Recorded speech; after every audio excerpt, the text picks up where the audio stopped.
love me, please don't judge me. Got my hands tied, the power's above me.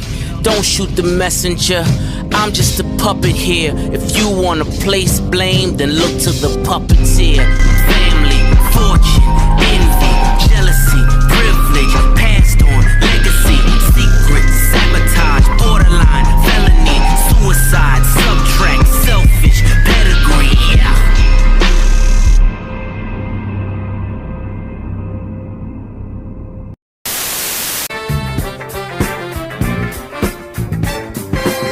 Alright, we are officially back with the recaps after taking a couple weeks off, with the Cup race in Michigan and all the content there. And then last week I took Indianapolis off because I had the Penny Series Dirt doubleheader last weekend. But after some vlog material the last couple weeks, with 5 vlogs in the last 2 weeks, I think that's a channel record for that much content. The vlogs are the content, everyone knows the vlogs are the content I put the most effort into on this channel.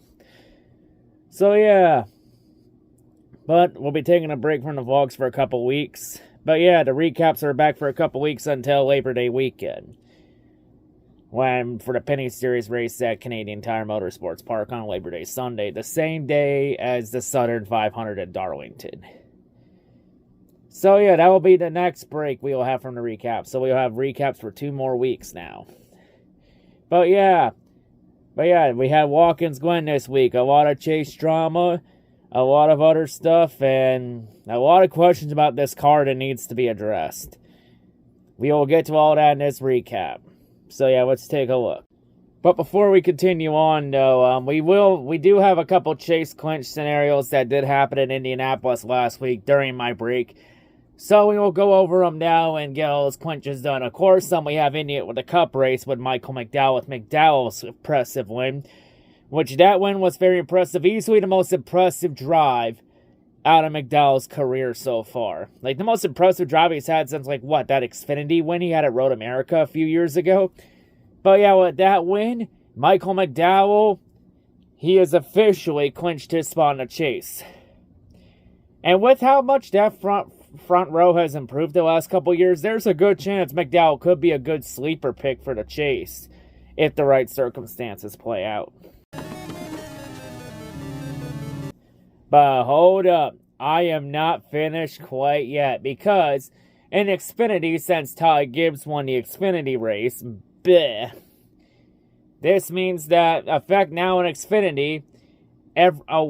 Xfinity effectively guarantees you a spot in the chase. So, with Gibbs winning in Indianapolis on the road course, it means that Justin Allgaier, Sam Mayer, Chandler Smith, Sammy Smith, and Jeb Burton, all 5 of them that won earlier in the year, now all 5 have officially clinched their spots in the 2023 Xfinity Chase. So after Indianapolis, we have 3 spots still up for grabs with 2 races left, and 1 spot is guaranteed to be in on points. While in Xfinity, there are still 4 spots up for grabs with 4 races left until the Xfinity Chase. And a win in Xfinity now guarantees you a spot in the chase as long as you're a series regular. But yeah, now with all that out of the way, on to the action that happened at Watkins Glen this weekend. And other tracks too. So starting off, we have the modifieds race at Thompson Speedway. Originally, since this was a Wednesday night race, this race originally was going to get its own recap video and get a solo reaction video. Unfortunately, though, due to the situation for the Penny Series race when the second race of last weekend got postponed due to rain, it meant that that plan to give the modifieds its solo reaction had to be scrapped and we throw it into this recap. So yeah, but this race, though, it was mainly dominated by Justin Bonsignore. He just had an absolute masterclass at Thompson. And once again, Justin Bonsignore dominates the track that he practically fucking owns like the back of his hand. And wins once again at Thompson Speedway. Wait, that's like his 13th win at Thompson. Jesus Christ. Safe to say, Justin Bonsignore has Thompson Speedway figured out pretty well. But yeah, watch out for Bonsignore in this championship out, because he's making a run at the championship against Ronnie Silk. Because Bonsignore's now won 2 of the last 3. But yeah, But yeah, I think when the 7 races left in the modified season, we got ourselves a 2-man championship between Ron Silk and Bon Senior. So next up, we had the SRX season finale at Lucas Speedway up in Missouri. And well, this race was also, we had a championship bout that was effectively decided after the first heat because of Ryan Newman getting more heat points than Tony Stewart. And with Newman getting more heat points, it means that Newman, after Heat 1, effectively clinched the SRX Championship for 2023. So Ryan Newman is officially your 2023 SRX champion and has finally won a championship. Congratulations to Ryan Newman on the championship. Well deserved. Had a great race, great season. I'll be perfectly honest about SRX. I think SRX needs to have longer seasons. I think 6 races is just too short of a season. Should be at least 10 to 12 races, maybe even more than that. Like, they need to add more races to schedule, add more tracks. Maybe even get an international date in, like, Canada or Mexico or some shit. Like, how there are a bunch of tracks in Canada, a bunch of short tracks that would gladly accept SRX with open arms, no doubt. But yeah, other than that, though, the race in the end, though, after that, the race, it was just a complete dominant effort by Jonathan Davenport as he goes on and gets the win at Lucas Speedway. So yeah, Jonathan Davenport, the dirt legend himself, is officially a winner in the SRX series. So yeah, congrats to Davenport on the win, well deserved. And congrats to Ryan Newman on the 2023 SRX Championship. So for the first time in Newman's SRX career, Newman will get to pull out his Metro card and hop on board the W train.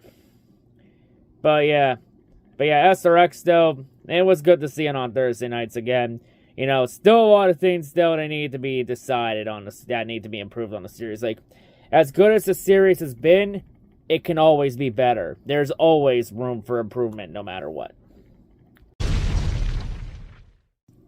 So now on to the ARCA race at Watkins Glen, and for this race, it was effectively an interesting race, mainly dominated by Connor Zillage from start to finish.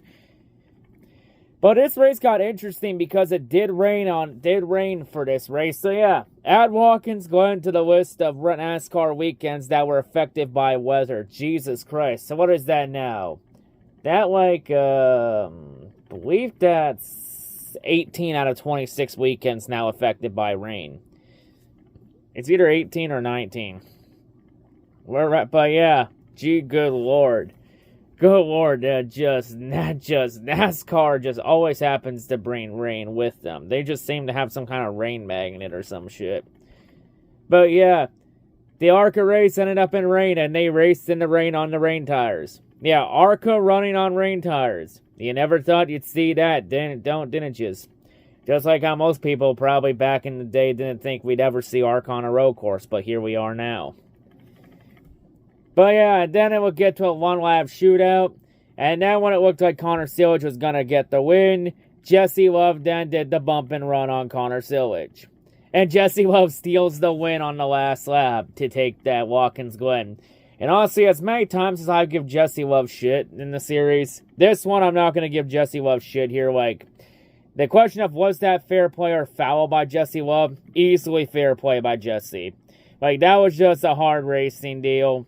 Like, Jesse Love did nothing wrong in that instant. Like, as much as I hate Jesse Love, I'll give him credit where it is due. Like, he did nothing wrong in the situation. But Jesse Love is still a fucking little bitch because he always cries about how when everyone else races him hard, but when he races others hard, it's A-okay. But yeah, even though Jesse Love didn't do anything wrong, he's still a bit of a hypocrite regardless. But yeah, and don't get it twisted. Even though I'm giving Jesse Love kudos here, I still fucking hate him. Now on to the Xfinity race at Watkins Glen. And really, this race, it was a pretty tame race with a lot of caution, with no real cautions the first half of the race. Like, first half of the race was pretty clean, like, effectively caution-free. Like, no drama or anything. Like, really, throughout this race, it was mainly, like, Ty Gibbs, Sam Mayer, and a bunch of other drivers. A few comers and goers in this race because of pit strategy. since pit strategy not mattering on road courses once again without the stage cautions. Honestly, I'm glad there's no stage cautions for road courses, and perfectly honest, I hope NASCAR gets rid of stage cautions for all the oval races. Honestly, you should never throw a caution on the track unless there is an actual fucking safety hazard on the track. You should never throw a caution just for fucking gimmicks and entertainment purposes. Only for fucking actual safety hazards. But yeah, we would get a couple late race shootouts because, yeah, we got a couple late cautions, the bunch the field up, and, well, it went about as well as expected. But yeah, even though a lot of fans complained about the first half of the race because of no cautions and everyone getting spread out on a road course, I bet you those same fans weren't saying a fucking thing about the end with all the crashes at the end. Bet you they weren't saying a fucking thing at the end. Especially with the big melee that took out Allgaier, Brandon Jones, and many others in the crash. But then we will get to the overtime attempt, with the race going to overtime, as Ty Gibbs easily had the fastest car, dominant car of this race, but Sam Mayer had a shot to get the lead from him after Ty Gibbs pretty much did the bump and run on him in the S's to move him out of the way.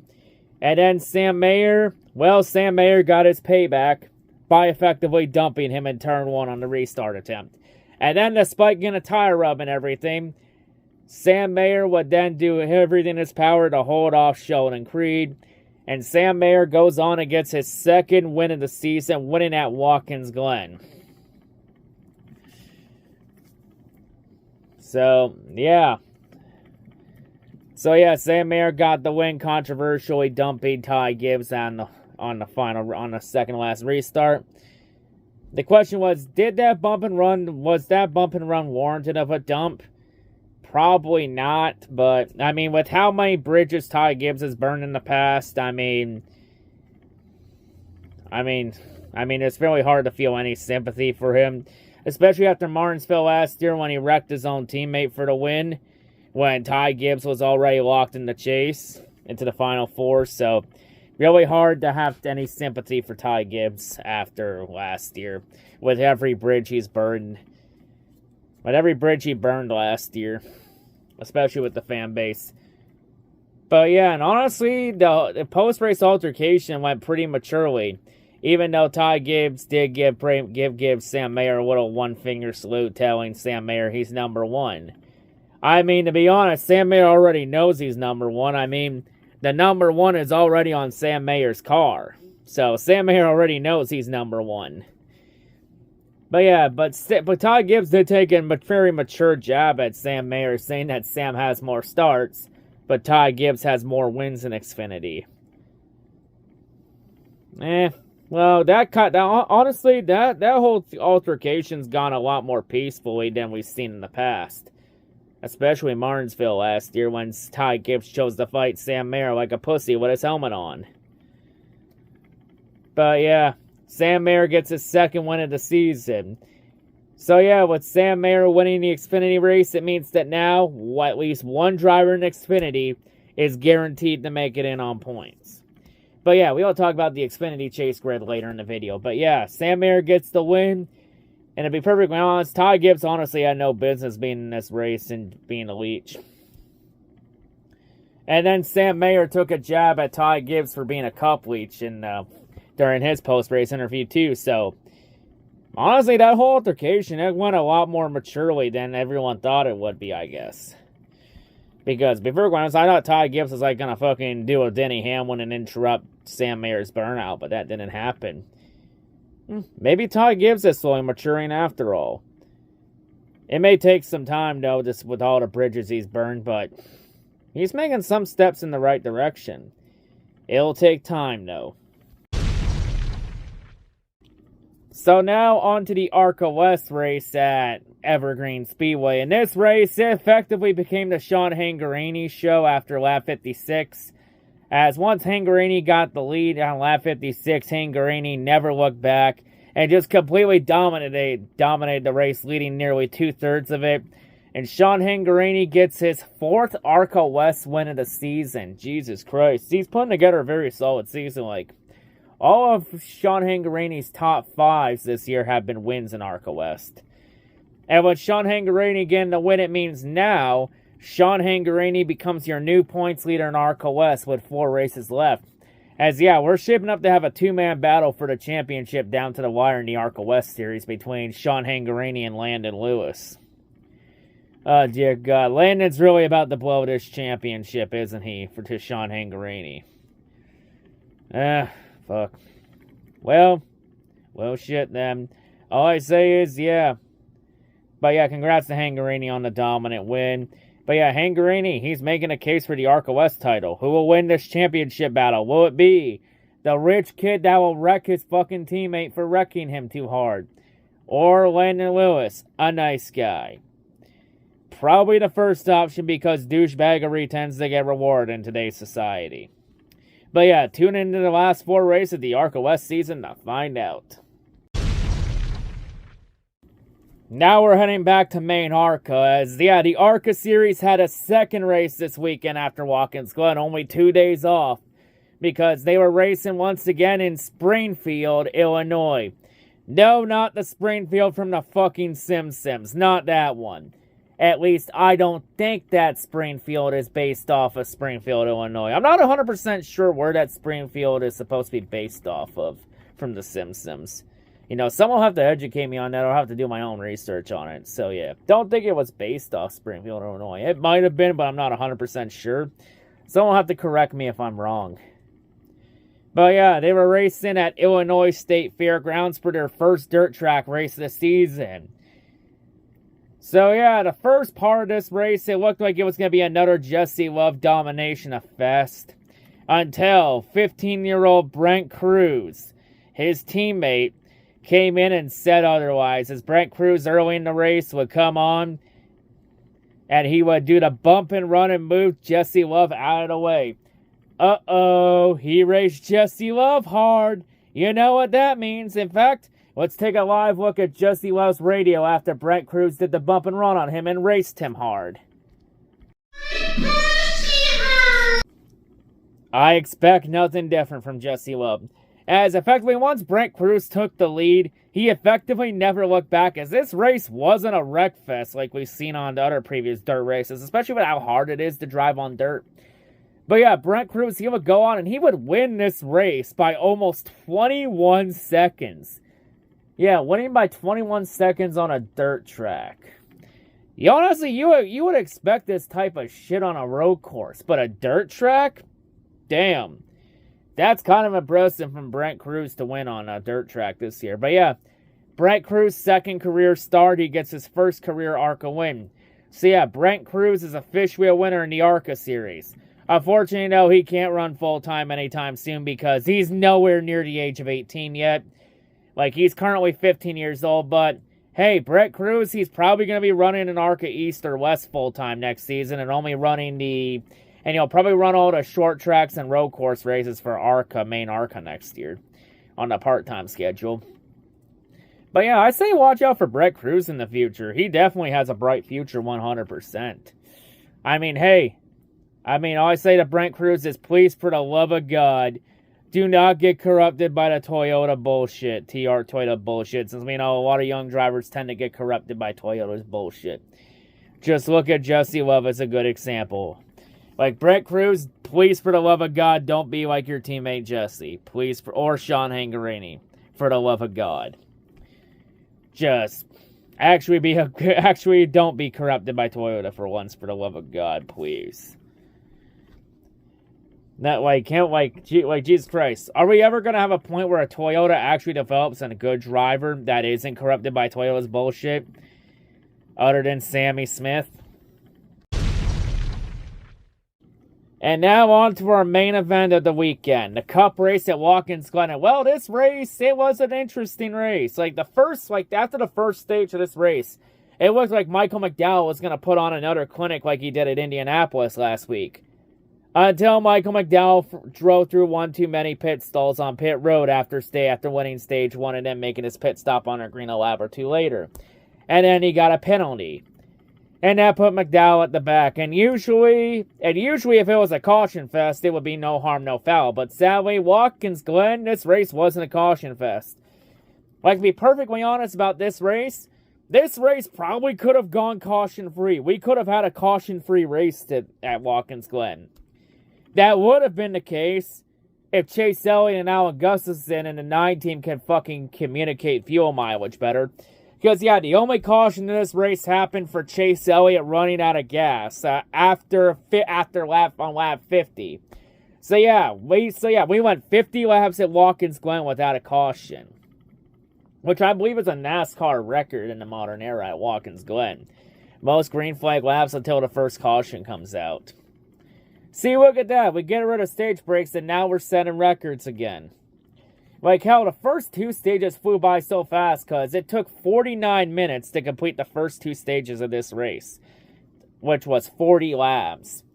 Damn, it was a very fast, quick race. Like, this race went by so fucking fast, especially when it stayed green for the most part.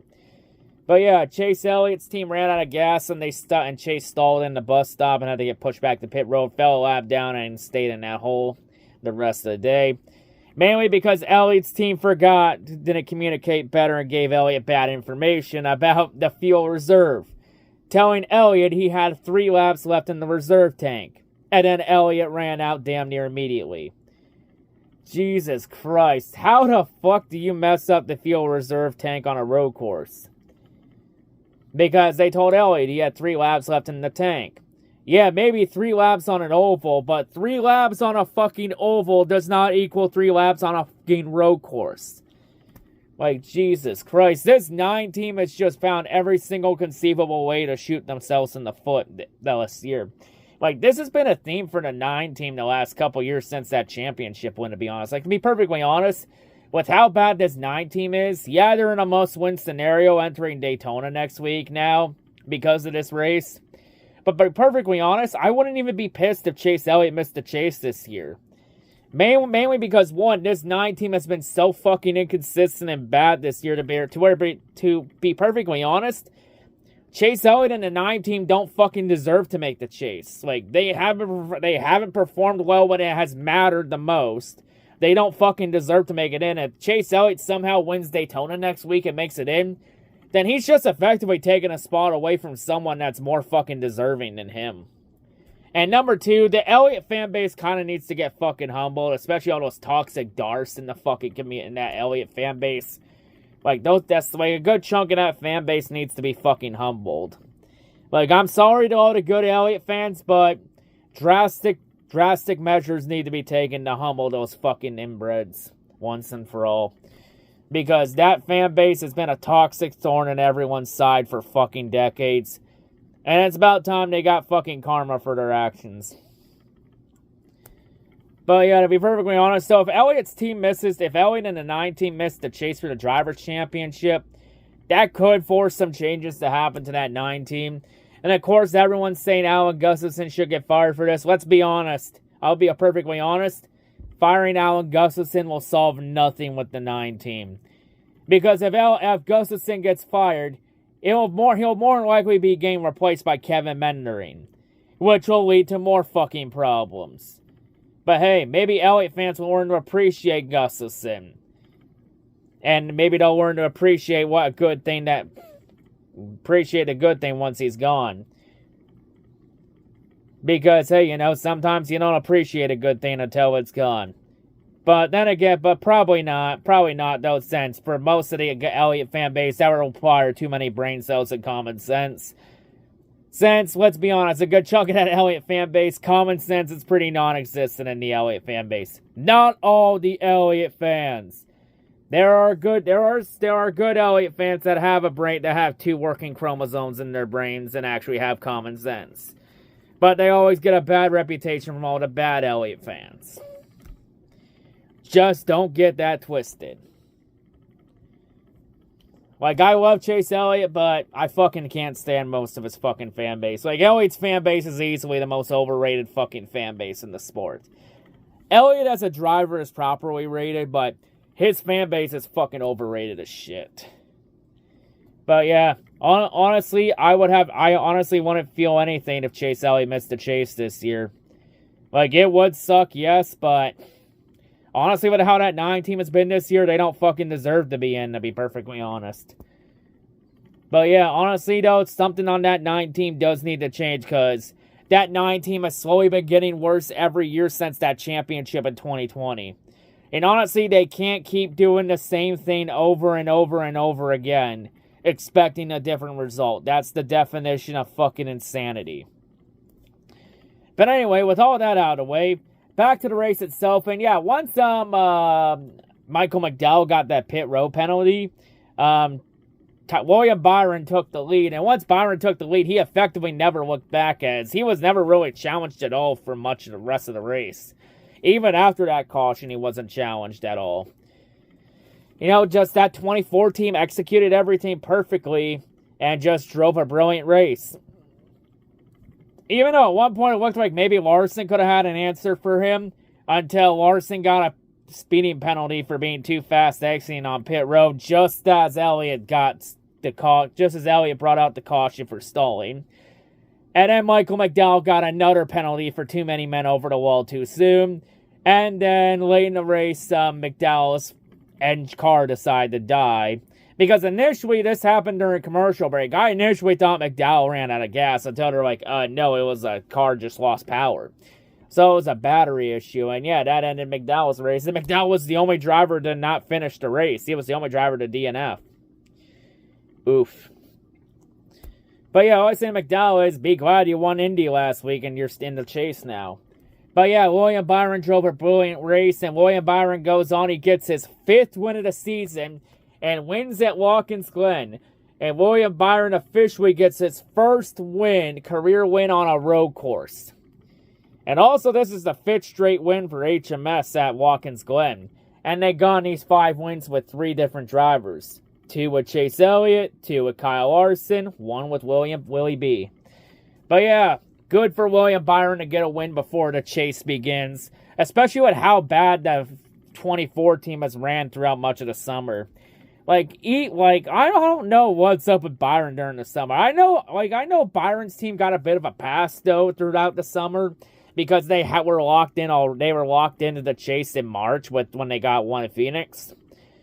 And I imagine part of their struggling runs was they were probably testing and tuning a lot of stuff before the chase, because they were already locked in. So from Phoenix on, every race at this point didn't mean a fucking thing.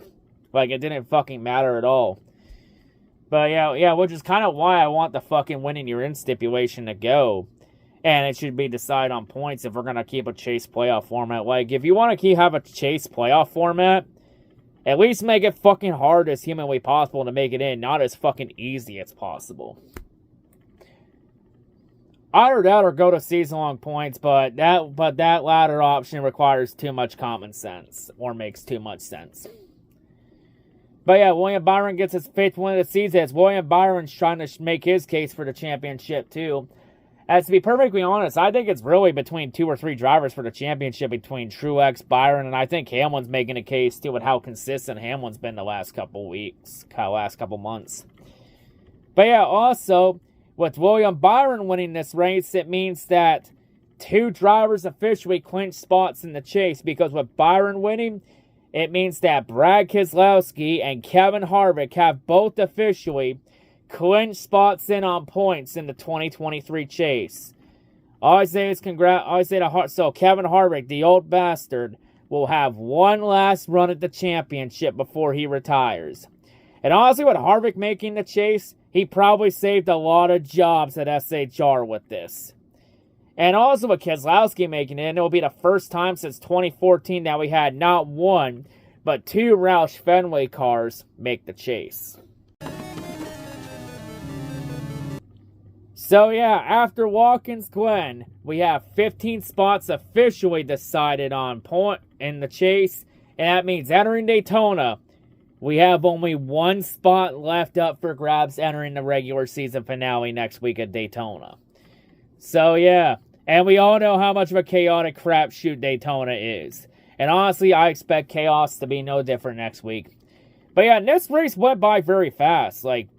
Went 298 for HMS, but this might have been one of the fastest ones HMS ever got. Because Byron won this race in under 2 hours. This race time had a run time of 1 hour and 58 minutes. Like, it was fucking weird. Like, it kind of, like, this race kind of felt like a race that started at fucking noon, even though it started at 3. Because I still had time in the afternoon to do things and all that. It was fucking weird. Like, I haven't experienced one of these kind of races in God knows how long. Like, when was the last time we had a fucking race in NASCAR that lasted under 2 hours that went to its scheduled distance?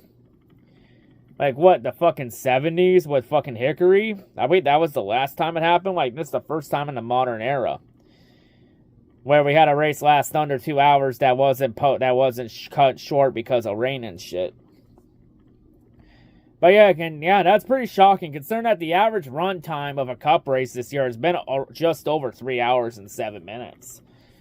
But yeah, honestly, maybe it's kind of a good thing we had a race under 2 hours, especially with how everyone's attention span is pretty short in this day and age in society. Kind of need some things like that. Honestly, I have no problem with it. Just get rid of the stage cautions and the gimmicks and just let the race flow naturally. And then, of course, though, we had a lot of fans complain at the same time because, yeah, no lack of cautions and restarts. Let me just say this. For everyone that thinks this race sucks, was it because there were no fucking crashes or cautions for you? It's fucking funny. The fans that complain about this, about this race being too spread out and lack of cautions, it was the same fans that complained about getting rid of stages because stage racing wasn't real racing. And then NASCAR got rid of the stage breaks on road courses just as the fans asked. And the fans are like, oh my god, why is this race still boring? There's no cautions or crashes for my entertainment boner. Like, seriously, you fucking asked for this. And then you complain about it again. Honestly, I'm glad they got rid of the stage cautions. In fact, I hope they get rid of all the stage cautions for the ovals next year. And let the races flow naturally. It just feels like the good old days of racing again. Honestly, stage cautions would not have fucking fixed this race. It would have just probably made this race worse, and it probably would have been a fucking wreck fest. But hey, you know, as long as everyone was entertained at the end of the day, that's all that matters, because crashes equal entertainment. But yeah, for everyone that complained about the lack of cautions the last 2 weeks at Indianapolis and Daytona, here's the good news for all you fuckwads. Next week is Daytona. So yeah, and Daytona is a super speedway, where super speedways are known to have big crashes and long red flag breaks and usually go well past its allotted start time. Allotted TV time. So yeah, next week, you'll get your stage breaks, you'll get your cautions. So yeah, everyone that complained last week, don't worry, you have no fear at Daytona because you'll get your stage cautions next week, you'll get your crashes, you'll get your restarts, you'll get your bunched up field, you'll get your chaos, you'll get your unpredictability, and you'll get all your manufactured garbage gimmick bullshit that you get every other fucking time of the year. Because, yeah, I'm expecting Daytona to be a fucking crapshoot again and be a complete shit show. I think Daytona is going to be just like last year. The only difference is there won't be rain in turn 1 that causes the big one this time. It'll just be a lack of respect in the field once again. But yeah, honestly though, let's be honest. Most of the people that complain about this race in the fan base, it's mainly the portion of the fan base that only watches NASCAR just for the fucking crashes and the crashes alone. Because crashes equal entertainment. You know, the Big E. You gotta remember the Big E. Entertainment. Because NASCAR is now an entertainment product. Just like the NFL, and MLB, and NBA, and NHL, and etc., etc., etc., etc., etc.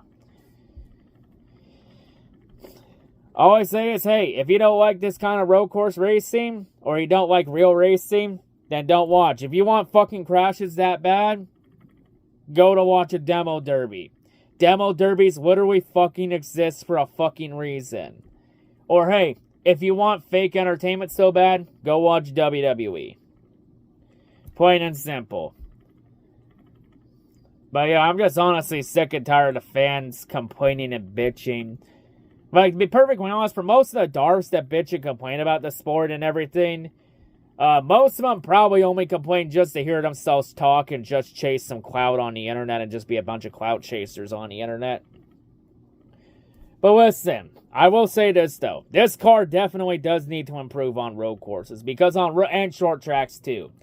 Because on short tracks, the race has kind of sucked. The races have kind of sucked.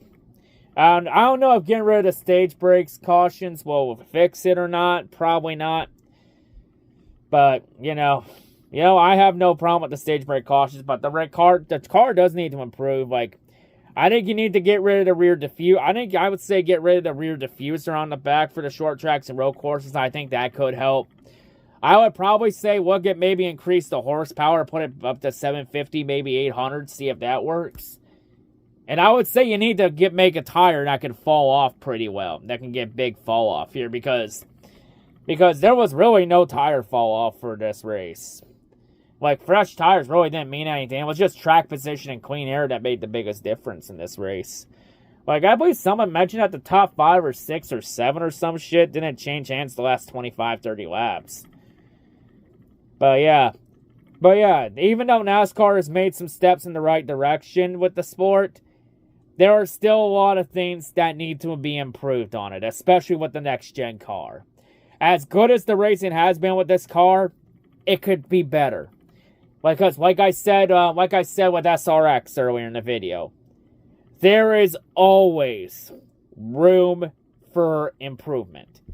But anyway, with all that out of the way, let's take a look at the Chase Grid standings entering next week for Daytona. So, starting off with the Xfinity Chase Grid, here's how the standings look entering Daytona next week with 3 races left until the Xfinity Chase begins. So, 8 drivers officially clinched in, 4 spots remain with 3 races left. At least 1 spot will be just guaranteed in on points. At least 1 driver is guaranteed to make it in on points. But yeah, so far out of the 4 points guys right now, Josh Berry's the only one that's really safe entering Daytona, being 106 points to good. But the last 3 spots is when it gets interesting. Because Hemrick's in a sole position, 228 to the good, and Creed is 22 to the good. And Riley Herbst, though, is in very dangerous territory because he's holds the final spot by 3 points over Parker Kligerman. And Brandon Jones, he's 61 points out. He could still effectively make it in on points, but he would need a lot of help to have that happen. And also, from 17th on down are all mathematically eliminated from making the chase on points. They're all in must-win territory. So Retzlaff, Sieg, Clements, etc., they're all in a must-win territory entering Daytona next week. Because Moffitt and Casgrella, they both could still make it in on points as well, but both of them would effectively need a lot of help to have that happen. I effectively think they're both in must-wins as well. But yeah, realistically, the only 2 drivers I could see still making in on points on the outside are Kligerman and Jones. But keep in mind, with how Daytona is and how unpredictable it is, like we saw last year, a driver in a must-win scenario got a win and made the chase, and that was Clements last year. But yeah, and we also know that entering Daytona, no points gap is safe. And now we are on to the Cup Series Chase Grid. So, for the Cup Series Chase Grid entering Daytona, 15 spots have officially been clinched. They're decided. We have only 1 spot left for the 2023 Chase up for grabs entering Daytona. So, points-wise, only 3 drivers could make it in on points. And those being Bubba Wallace, Ty Gibbs, and Daniel Suarez. Now, Bubba Wallace is in a really good position points-wise, being 32 points to the good, a really big gap over Ty Gibbs. And Suarez, he's 43 points out. Now, Gibbs and Suarez, both of them could still make the chase in on points, but both of them would need a lot of help to make it in on points. Like, you could make the argument they're in a must-win territory, but they could still realistically make it in on points, especially with how much of a crapshoot Daytona is. And it's very possible it could happen. But for Allmendinger on down, from Allmendinger all the way to Ty Dillon, their goal of entering Daytona is very simple. So yeah, for Allmendinger, Bowman, Elliott, Cindric, Haley, Priest, Almirola, Gilliland, LaJoy, Jones, both Dillons, Byrne, and Briscoe, their goal is very simple entering Daytona. It's must win. It's win or go home for either of them. Win, and you're in the chase. Lose, well, thank you for playing. Try again next year. But yeah, if anyone, and from Allmendinger on down, if any of them win Daytona next week, then this points battle between Bubba Wallace, Ty Gibbs, and Suarez effectively means fuck all. But yeah, effectively, I think Bubba Wallace safe on points unless something happens to him at Daytona. Like, I don't think Bubba needs to win Daytona, but a win would effectively make him not worry about it. But we are, like I said with Xfinity, no points gap is safe entering Daytona. But, you know, I think the only way Bubba Wallace misses the chase this year is if someone in the must-win scenario wins Daytona. I mean, it happened last year with Austin Dillon when he was in a must-win. He won Daytona last year and knocked Truex out.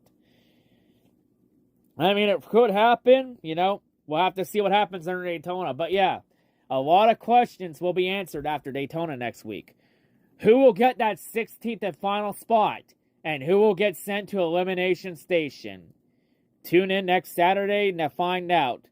Or next Sunday because, yeah, Florida weather is pretty unpredictable.